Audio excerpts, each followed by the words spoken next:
Tweet पर पहुंचला प्रशासन रोगी को मिला सहायता राशि। मुख्यमंत्री नवीन पट्टनायक 5T सफलता ग्रामांचल में पहुंचा पर रोगी मन में सृष्टि है बंचार आशा।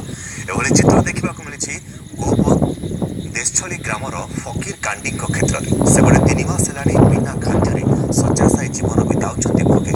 स्वास्थ्यगत समस्या नहीं मुख्यमंत्री को ट्वीट करते गाँ लोके। यापर जिला प्रशासन गाँव में पहुंची फकीर को देछंती 30,000 टंकार सहायता। ये होछंती गोप ब्लॉक देशथली ग्रामर फकीर कांडी। बयस 45 वर्ष। वार्धक्य पूर्व फकीर को ग्रास करिछि रक्त कर्कट रोग। कटक बड़ मेडिकल रे डाक्टर 5 लाख टंका खर्च हेब कही फकीर को फेराई देथिले। फकीर जड़े दिन मजुरिया होइछबार एते गुड़ाए टंका जोगड़ करबा ताक पक्षरे संभव होई नथिबार ग्रामर युवक माने मुख्यमंत्री को ट्वीट करि जणाइथिले। यहाँ पर सरकार जोगाइछंती सहायता।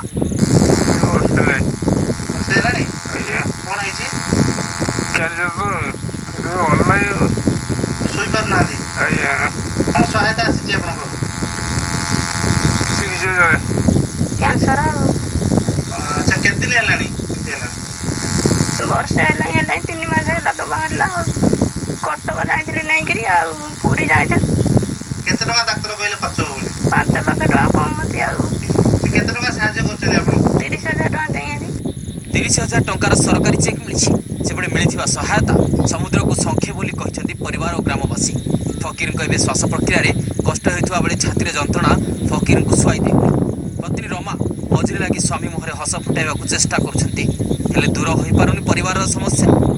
गाँ पिला सब फटो उठेकी मुख्यमंत्री पाक जनईदेलु ट्वीट करूँ सहायता राशि 30,000 आसी कि चेक आसी पैसा आसनी।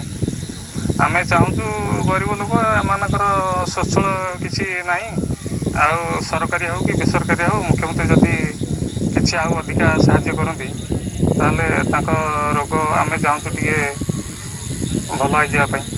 फकीर चिकित्सा सरकार अधिक सहायता जोगाई देले फकीर चिकित्सित हो भल हो पारे एभली आशा रखिंट परिवार लोके। कोणार्करू विश्वरंजन विश्वश्री जी मीडिया।